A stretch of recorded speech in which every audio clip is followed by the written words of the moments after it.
শ্বশুরবাড়ি যাওয়ার জন্য বাড়ি থেকে বেরিয়ে নিখোঁজ হওয়ার 22 দিন পর মহেশতলার জঙ্গল থেকে উদ্ধার হয়েছে বস্তাবন্দি দেহ।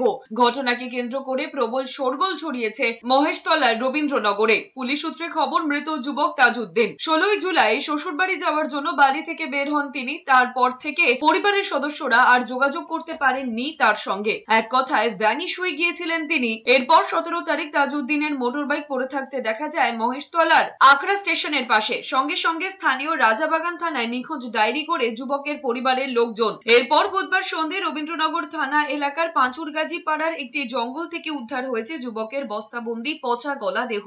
রাতেই দেহটি ময়না তদন্তের জন্য পাঠানো হয়েছে। এই ঘটনায় পরিবারের লোকজন মিঠু নামে এক ব্যক্তির দিকে অভিযোগের আঙুল তুলেছে। তার বিরুদ্ধে অভিযোগ দায়েরও হয়েছে। ইতিমধ্যেই পুলিশের পক্ষ থেকে বিভিন্ন জায়গার সিসিটিভি ফুটেজ খতিয়ে দেখা শুরু হয়েছে। খুনের ঘটনায় জড়িত সন্দেহে ইতিমধ্যেই 3 জনকে গ্রেফতার করেছে পুলিশ। ধৃতদের জিজ্ঞাসাবাদ করছে পুলিশ।